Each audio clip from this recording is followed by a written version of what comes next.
চলমান top and টি-20 সিরিজে বাংলাদেশের কাছে এবার সেমিফাইনাল খেলার হাতছানি, যেখানে পয়েন্ট টেবিলে আর একটু উন্নতি ঘটাতে পারলেই সেমিফাইনাল নিশ্চিত হতে যাচ্ছে বাংলার টাইগারদের। দর্শক, নেপালের বিপক্ষের ম্যাচে বাজিমাত করে দেখিয়েছেন টিম টাইগার্স, যেখানে 32 রানের ব্যবধানে বড় একটা জয় পেয়েছে বাংলাদেশ।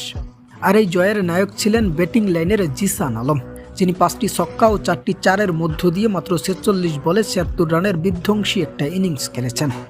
এছাড়াও পরবর্তীতে 23 বলে 46 রানের অপরাজিত এক ইনিংস খেলেছেন আফিফ হোসেন। ফলে সবশেষে বাংলাদেশের সংগ্রহ দাঁড়িয়েছিল 187 রানে। অন্যদিকে নেপাল সেই টার্গেটে মাঠে নামলে 154 রানেই তাদের মাঠ ছাড়তে হয়েছে। ফলে 32 রানের ব্যবধানে ম্যাচ জয় পায় বাংলার টাইগাররা। আর এই জয়ের মধ্য দিয়ে টপ এন্ড টি-20 সিরিজের পয়েন্ট টেবিলে বাংলাদেশের উন্নতি হয়েছে এবং তারা উঠে এসেছে তালিকার 8ম স্থানে, যেখানে টাইগারদের হাতে এখনও 4টি ম্যাচ বাকি আছে।